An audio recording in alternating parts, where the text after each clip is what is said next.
Love wins para sa isang lesbian at isang Becky. Baklang-bakla raw kung magmahal ang parloristang si Junrel. Laging bigay todo sa kanyang jowa. Ako ata yung niligo sa kanila. Yung mga ano lang, ano sa isang paa mo, ano sa isang damit mo, yan lang. Tayo na. At sa lahat daw ng kanyang mga naging karelasyon, may isa siyang pinakaminahal na itago na lang daw natin sa pangalang Lando, na kapag first anniversary pa nga raw sila.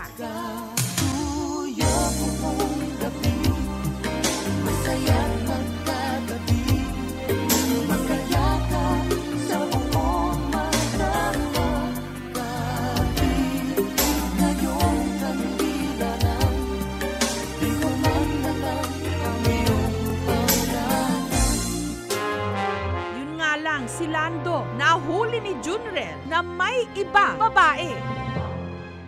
Dito sa La Paz, sa Leyte, lumaki si Junrel. Bata pa lang daw siya, alam na niyang siya'y iba. Nung elementary kami, yung pinsan ko, lahat ng gamit niya, gusto ko gamit ko rin. Bawa, pencil case, pink. Gusto ko pink din natin. Sabi ko, no, ayoko nung gusto ko pink. Sabi niya, hindi pwede. Sabi ko, gusto ko ganyan. Tapos, bawa, pauwi kami. Nakapalda siya. Gusto ko, ako nagsusot ng palda pa uwi. Sabi ni tatay, bumili ka ng pantalon, bumili ka ng dami. Pag uwi ko, pambabae yung dala ko. Bakit ganyan? Ito yung gusto ko. Hanggang nagkaedad at nagsimulang umibig sa kanyang kapwa. Mas totoo, mas mafe-feel mo naman yung totoo at saka yung gamitan lang. Iba raw si Lando sa lahat. Yun nga lang, pinagtaksilan siya nito.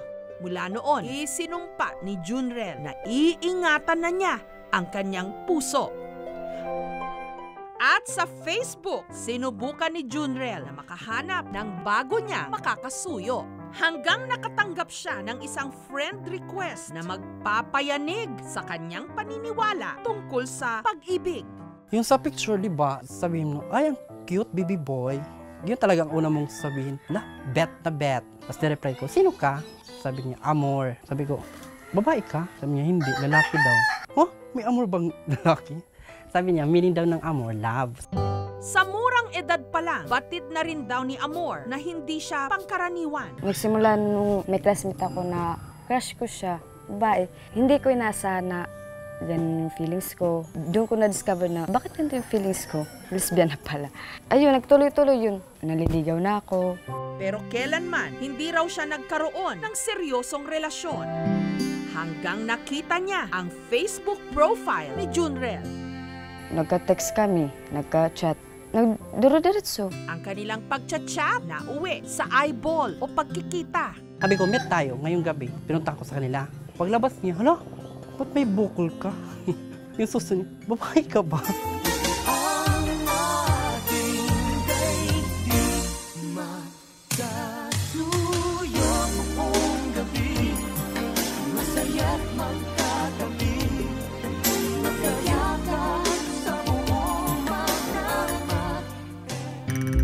Para mapatunayang malinis ang kanyang intensyon sa kanya, nagpakilala si Junrel, pati sa mga magulang niya. Papunta ko sa bahay nila. Sabi niya, mag-formal ka ha, huwag kang babakla-bakla. Pagdating ko, good evening, mother! Hi, mother! Sabi niya, mag-formal ka. Bakit? Bakla ako. Tapos yung tatay niya, hindi niya alam na mag-on kami. Kala niya, friend lang. Si Amor, hindi inakalang sa isang katulad ni Junrel mahuhulog ang kanyang loob. Pero gintistihan ko ito. Kumbaga, kung magiging kuwamba ng relasyon, so ginti ka 1 month, naging okay man, bagan nailabak ito iya. Makita ko yung nga seryoso iya, maging seryoso ako. Bagan diribak na buburi nga na iya. Kumbaga may dako problema na share ko iya. Cute iya. Feel ko kasi girl ako. Di ba, yung lalaki, yung malambing. Sabi ko, ano ba yan? Kanish ka? Parang ganun siya, malambing siya. Hanggang ang naging drama ni na Junrel at Amor, You and Me Against the World. Ngunit sa kislap ng iyong mata, napapasak mo na mayroon pa pag-ibig. Ang ating daigdig magkasuyo. Sabi ko, itutuloy ba natin to? Kasi di ba, bakla ko, tumbi siya. At least makakaintindi kami sa mga sitwasyon. Sino babae? Sabi niya, ikaw kung gusto maging babae. Sabi ko, sige, ikaw na babae. Tatay tayo. Meron silang mensahe sa mga nagtataas dyan ng kilay. Hindi man kami mga normal kumpara sa kanila. Pero at least wala kaming inaapakang tao. Yun nga lang, nung halos 1 taon na ang relasyon ni Junrel at ni Amor, akalain niyong may nagbabalik ang totga o the one that got away ni Junrel, si Lando. Nagiinuman kami. Pero mga friends ko lang. Akala niya, mga guys ko na. Nagsumbong ka pa kay nanay, sabi niya, ando yung mga ex niya, kainuman niya. Hindi kasi ako nagsiselos kung wala lang. Mag-ex kayo, tapos mag-inom kayo, dalawa kayo, tapos... diba? Uy, Common sense. Dahil sa selos, si Amor naghigante. Kita siya ng friend ko na may kasamang girl. Yung friend ko pa nagsabi, sabi niya, uy, si ano?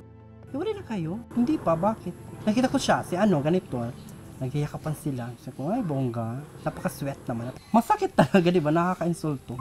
Pero anumang suyuan ang kanilang gawin, ang kanilang relasyon na uwi sa hiwalayan. Ngunit sa kislap ng iyong mata, napapasak mo na mayroon pa pag-ibig. Ang ating daigdig magkasuyo buong gabi, masaya't magkatabi, magkayakap sa buong magdapat. Pero matapos ang 4 na buwan, muling nagbalik si Amor at may dalang pasabog. Sabi niya, buntis ako. Sabi ko, alam niyo, kung buntis si Amor, hindi ako yung tatay niyan. Kasi 4 months pa lang kami hiwalay, di ba? 5 months yung tiyan niya. Sabi ko, ay, pasok sa banga. Si Junrel pinangatawanan ang kanyang responsibilidad. Hindi siya umatras. Sabi ko sa kanya, nagsisisi ka? Sabi niya, hindi daw. Sabi niya, wala tayong magagawa, andito yung baby. Kung kinaya ni Amor ng 5 months na siya lang yung dadala, kailangan kong panindigan. Ako bibigay sa kanya ng lakas. At sa totoo lang daw, hinahanap-hanap pa rin nila ang suyuan nila sa isa't isa. Masdan lang ang iyong mukha, hipik ko'y nawawala mula ngayon at kailanman. But I keep the words all locked inside, and we warm our hearts beneath the light of this feeling.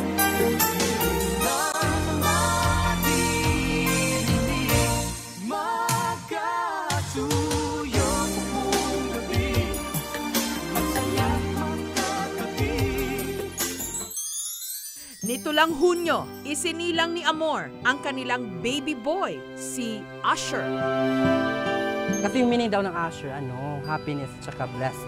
Maraming dumarating na biyaya. Nagre-ribbon kasi ako pag wala akong work. Sunod yung ribbons, nakakaipon talaga kami. Tanggap na namin na ako talaga yung boy, siya yung girl. Mabubuli yung anak namin paglaki niyan. So dapat kami, mag-formal. Tao lang naman kami, di ba? Nagmamahal. Ito kami, di ba? Bakla at saka tomboy. Hindi man magbabago yung kilos. Sana matanggap na kami. Pangarap din daw nilang makasal balang araw. Kasalang bayan para free. Pero gusto ko ako naka-gown. Pa-experience ko naman. Si Junrel bilang responsableng haligi ng kanilang tahanan, nagtatrabaho rin ngayon sa isang hardware. Ang pinag-iipunan daw nila ngayon, crib para sa kanilang baby. Pero hindi na nila kailangan pang maghintay. Dahil ang crib at iba pang gamit ng kanilang anak, sagot na namin. Maraming salamat po. Hindi na po ito bibilhin namin. Maraming salamat. Kasi malikot na rin siya. Alis dito, safe siya. Malaking tulong po ito. Kasi po hindi namin ito mabibili. Try mo, babe.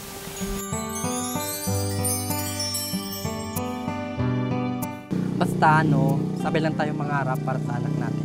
Anak lang talaga yung unahin natin. Love ko ikaw. Sobra. Bisan nga away, dire ka mag-give up. I love you. Ano man ang sabihin ng iba, sa dalawang pusong nagmamahalan na ngayon nakabuo na ng isang pamilya, love wins.